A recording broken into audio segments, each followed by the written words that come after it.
Ang bahay ni Lola ay gawa sa kahoy. Ang sahig ng sala at kusina ay bato. Pero ang kwarto ay kawayan. Nakahiwalay ang 3 kwarto mula sa living room. Kailangan mong dumaan sa open air na pasilyo ng veranda para makapasok ka sa kwarto. Ang ginamit naming kwarto noon ay yung nasa pinakadulong pasilyo.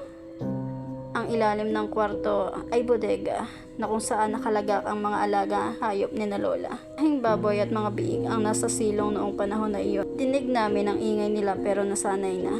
Tahimik at madilim noong gabing iyon dahil kadaraan lamang ng malakas na bagyo. Ang ilaw lang namin ay mula sa silong para sa mga biig. Madaling araw, nagising ako sa iyak ng mga baboy mula sa silong. Hindi normal na ingay tulad ng ginagawa nila kung sila'y gutom. Tila sila'y sinasaktan. Nakarinig rin ako ng tunog na parang hinahampas at parang may binabalibag. 5 minuto na at tuloy pa rin ang ingay nila. Binuksan ko ang pinto at sinilip ang sala kung saan natutulog sila Lola. Patay ang ilaw. Nahagip ko sa labas ng beranda yung mga aso. Nakatingin sila sa silong pero walang nataol sa kanila kahit isa. Na weird dahil masyadong matapang ang mga bantay ni Lolang aso. Nagdesisyon akong tanggalin ang takip sa butas ng sahig malapit sa kama para sumilip kung ano man ang nangyayari sa silong. Unang nahagip ng aking mata ang isang biig na tila hinahagis at tumama sa pader ng kulungan nila. Tapos may nakita akong gumalaw. Tila taong nakabaluktot, payat, maputla at kulubot ang balat. Nakashort lamang at walang damit pang itaas. Sa unang tingin ay para siyang si Lolo, pero mas maliksi itong gumalaw at mas malaki ng konti ang katawan.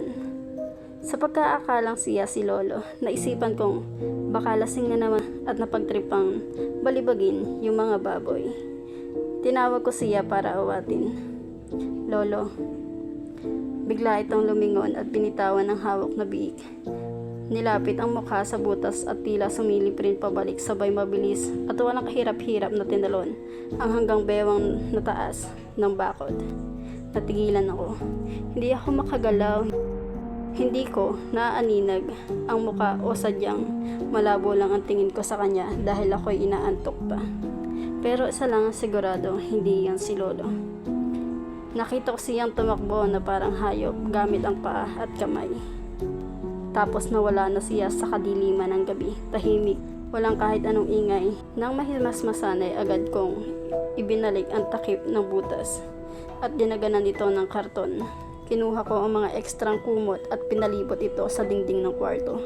Sinigurado ko rin na nakalak ang pinto at bintana bago ako bumalik sa higaan.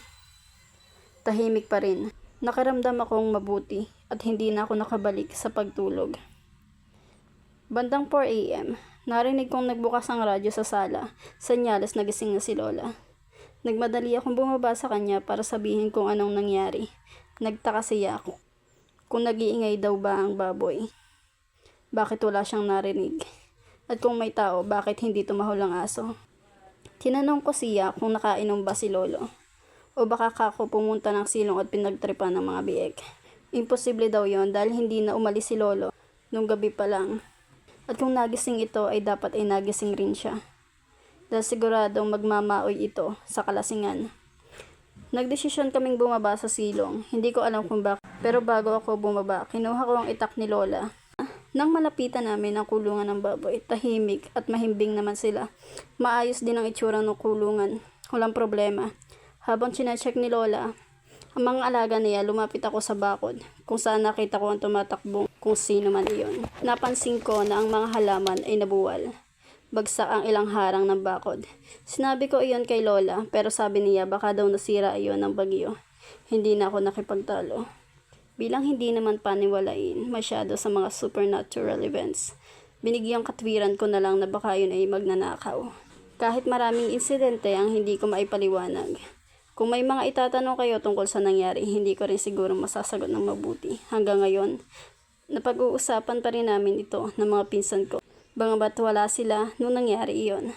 Minsan iniisip ko na lang din kung nananaginip lang ba ako. Pero alam ko gising ako at nangyari at nakita ko ito. Nakasabit pa rin ang mga tela sa dingding at nandun pa rin ang mga takip na nilagay ko ng gabing iyon.